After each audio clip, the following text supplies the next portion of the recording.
Hello everyone, my name is Anggit Raksajati. In this video, I'm going to present you an overview of pressure drop calculation for gas-liquid flow using Lockhart-Martinelli methods in a fluid mechanics and particle course. So the calculation or prediction of energy loss of multi-phase system is much more complicated than the single-phase system like a pure liquid or a pure gas as we studied earlier. It can be calculated based on several methods. One of them is Lockhart-Martinelli, which derived the equation based on their experiment while conducting research on multi-phase flow system. Energy loss for multi-phase flow is stated as pressure drop in a straight pipe of 100 feet long pipe, or delta P 100 in British unit, which is defined as delta P of two phase will be equal to delta P in the same pipe length if the pipe is filled with a pure gas times by the square of the coefficient.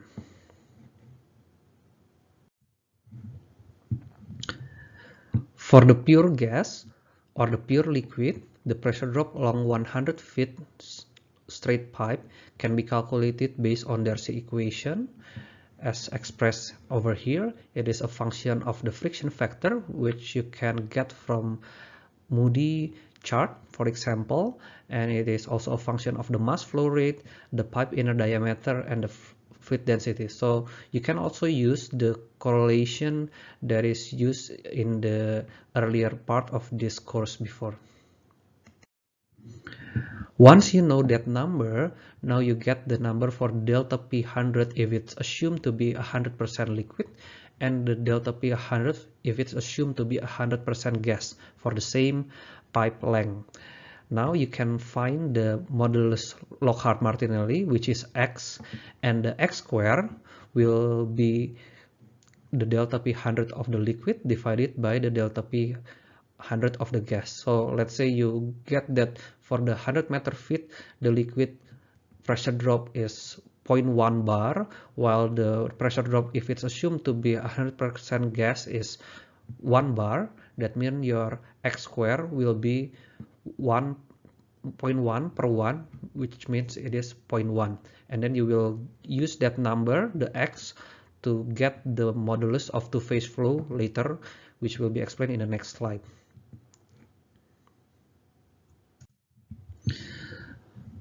Again, once you know the Martinelli parameter or the x, you can find the modulus of two-phase flow using this chart or the correlation.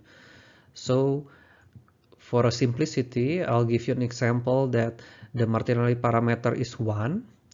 So the delta P 100 of the pure gas will be exactly the same with the delta P 100 of a pure liquid. That means the x will be 1.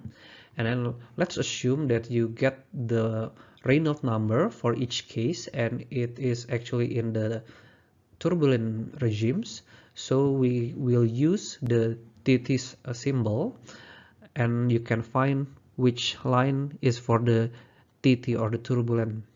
Then you just have to match Martinelli parameter from the x-axis 1, and then you find the correct regimes and then drag it to the y-axis.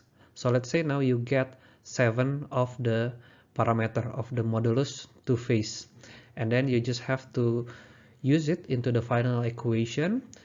That's the parameter, and then you square it. So now you get not 7 but 49 times the pressure drop if it's assumed as a pure gas. Now you can imagine how much the pressure drop for the gas liquid system. It could be 50 times bigger than the pure gas, or even higher. So let's say now you're working in this area, it could be 10,000 worse than a pure flow. That's why the two-phase gas liquid is really avoided in the industry, because it's not stable and it requires some very high pressure drops. It's also complex because you can't really use a liquid pump. It could cause cavitation if you have some vapor, and you can also use a compressor because it will damage your compressor because of the liquid. So again, the message is prevent any gas liquid as much as possible.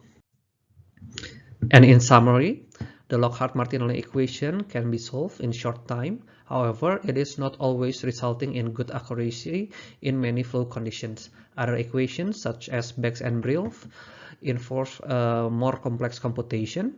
Sometimes it involves iteration. And nowadays, evaluation of multi-phase flow is typically using software such as Olga, PipeSim, and HYSYS. If we have time, I will give some demonstration at the later part of the course.